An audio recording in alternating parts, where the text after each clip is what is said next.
Assalamualaikum warahmatullahi wabarakatuh.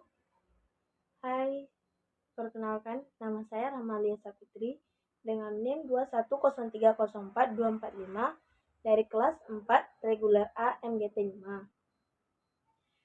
Saya di sini akan mempresentasikan tugas UTS saya, Manajemen Teknologi Informasi dengan dosen pengampu Bapak Iqbal Ahmad SEMM. Universitas Muhammadiyah Riau. Universitas Muhammadiyah Riau atau UMRI merupakan perguruan tinggi swasta yang terletak di Kota Pekanbaru, Riau.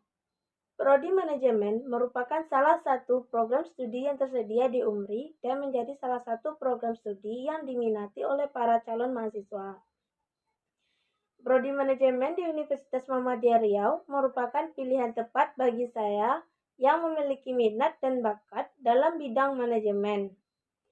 Mengapa demikian? Berikut ini alasan mengapa saya memilih prodi manajemen di Universitas Muhammadiyah Riau. Yang pertama, dosen-dosen prodi manajemen UMRI adalah dosen berkualitas dan berpengalaman di bidang manajemen yang akan dibimbing dan memberikan ilmu pengetahuan yang relevan dan berdasarkan kebutuhan industri saat ini. Yang kedua, kurikulum prodi manajemen UMRI didesain dengan memperhatikan kebutuhan industri dan dunia bisnis, serta melibatkan kegiatan praktik langsung di industri untuk memberikan pengalaman langsung tentang penerapan manajemen dalam situasi nyata. Yang ketiga, fasilitas yang lengkap seperti ruang kuliah yang nyaman, laboratorium komputer dengan perangkat terkini, dan perpustakaan yang menyediakan berbagai referensi dan sumber daya penelitian. Yang keempat, lulusan prodi manajemen UMRI memiliki peluang karir yang menjanjikan di berbagai bidang industri seperti manajemen pemasaran dan wirausaha dan manajemen keuangan, manajemen sumber daya manusia, dan manajemen operasional. Yang kelima, memilih prodi manajemen di UMRI merupakan langkah cerdas untuk masa depan saya karena akan mendapatkan pendidikan berkualitas, pengalaman praktik langsung di industri, serta dukungan dan bimbingan dari dosen-dosen yang ahli di bidangnya. Pengertian teknologi informasi. Perlunya teknologi informasi dan sistem informasi teknologi informasi merupakan penggunaan perangkat keras, perangkat lunak, jaringan dan sistem mengumpulkan, menyimpan, mengelola, dan mentransfer informasi. Ini adalah komponen penting dalam kehidupan sehari-hari seperti perangkat mobil, internet, sistem informasi, dan organisasi. Perlunya teknologi informasi dan sistem informasi terdapat 5 hal, yaitu yang pertama akses informasi, yaitu teknologi informasi memungkinkan akses cepat dan mudah terhadap informasi melalui internet.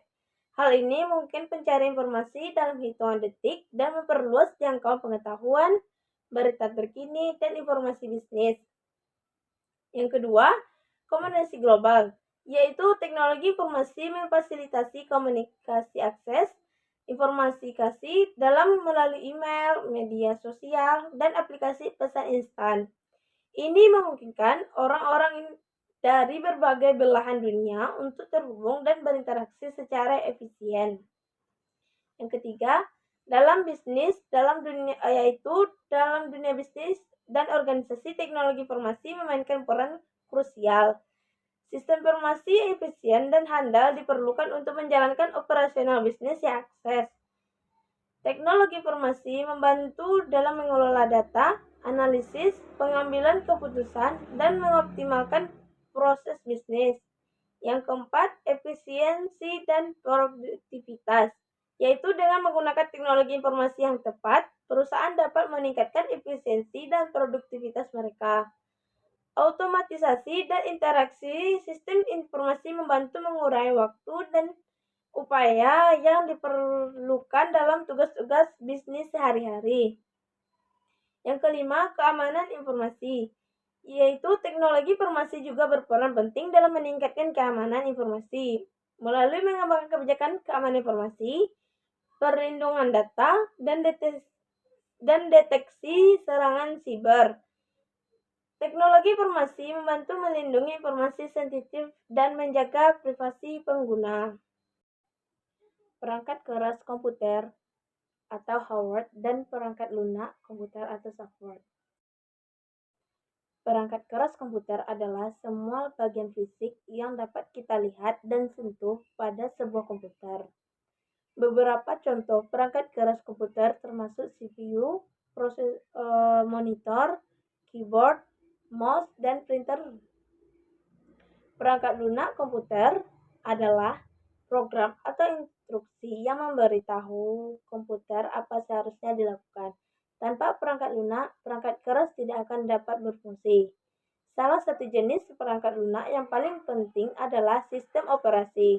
Sistem operasi adalah perangkat lunak yang mengendalikan dan mengelola semua operasi komputer. Contohnya termasuk Windows, macOS, dan Linux. Selain sistem operasi, terdapat juga aplikasi dan program perangkat lunak. Aplikasi seperti Microsoft Office, Adobe Photoshop, dan pengramban web seperti Google Chrome adalah contoh dari perangkat lunak yang memungkinkan kita melakukan tugas-tugas khusus di komputer. Penting untuk diingat bahwa perangkat keras dan perangkat lunak bekerja sama untuk membentuk komputer yang lengkap. Perangkat keras menyediakan kondisi fisik, sedangkan perangkat lunak memberi instruksi dan fungsionalitas yang diperlukan.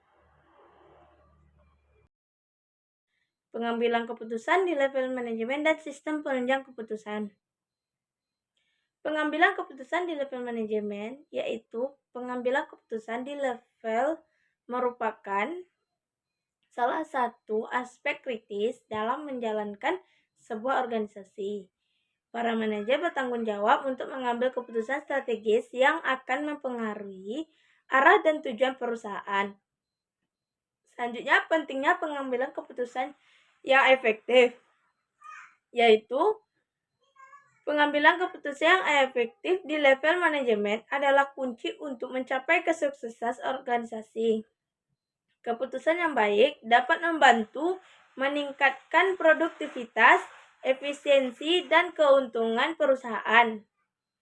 Selanjutnya, faktor dalam pengambilan keputusan, yaitu saat pengambilan keputusan di level manajemen, terdapat beberapa faktor yang harus dipertimbangkan. Faktor tersebut meliputi analisis data, informasi pasar, resiko, sumber daya yang tersedia, serta dampak keputusan terhadap karyawan dan pemangku kepentingan lainnya. Selanjutnya, sistem penunjang keputusan, yaitu untuk membantu dalam pengambilan keputusan yang kompleks, organisasi menggunakan sistem penunjang keputusan.